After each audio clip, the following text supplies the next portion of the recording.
Ако братот на премиерот не е заинтересиран и никогаш не сакал да го купи атрактивното земјиште на скопскиот бизнисмен Киро Тошевски, тогаш зошто премиерот Зоран Заев би го убедувал преку пораки Тошевски дека ќе му нареди на Вица да се тргне од него?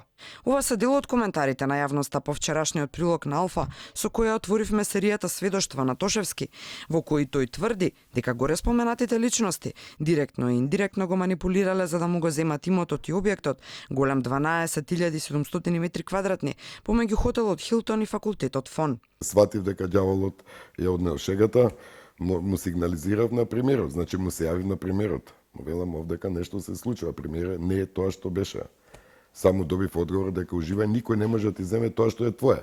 Вице се обиде на некој начин, таа моќ негова што е чувствува преку премиерот, да ми каже, значи, мораш мене да ми го продадеш тоа.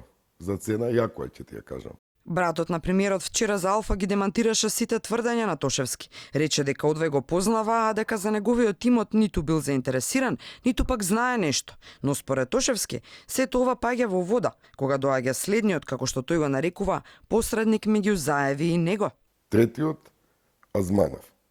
Истата приказна, истата се. Истиот настап, све исто. Азманов веќе ги отвора сите карти со мене.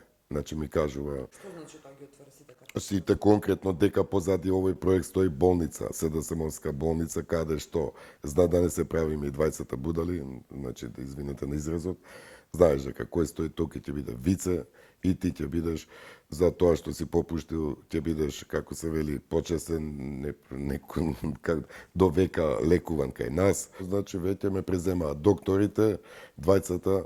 Значи, едниот е познат гинеколог, тој него ќе го именувам, зашто тој е директен актер и спотер, или како го викате, помеѓу премиерот Заев, Азманов и еден од круцијалните играчи, мислам, за да успеат во овој нивен замислен, не замислен, туку вистински проект, кој што го успеале. Тоа е Маријан Стоевски, гинекологот, а другиот е Владко Цветановски. Како доказ за тоа ги приложува пораките на кои според Тошевски се гледа дека премиерот Заев му посакува среќа, кога овој го известува и се договориле со бизнисменот Азманов да го купи имотот за сума од 3.700.000 евра. Тогаш се случува главниот расплет на нештата. Тошевски обвинува дека му биле нудени позајмици, а потоа и компензации за станови од Азманов. За на крајот, да како што вели Тошевски, го извести дека не е заинтересиран да го купи објектот.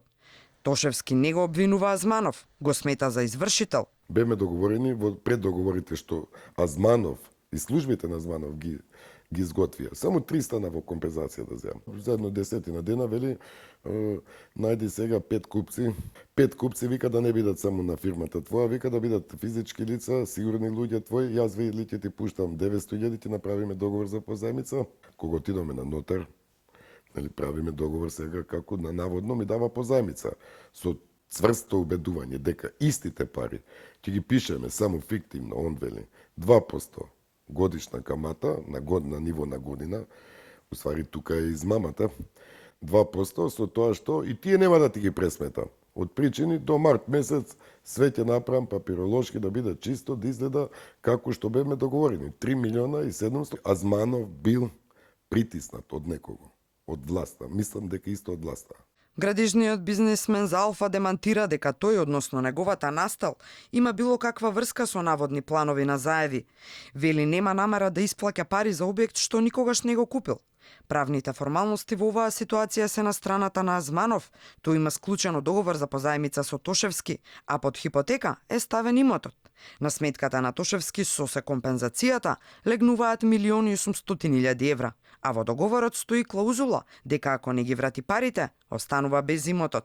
Поради разните лаги и измами што се обидуваше да ги направи Киро Тошевски како и лажни пријави, клевети преку некои медиуми со кој го наруши мојот кредибилитет, нема да има ниту ден толеранција.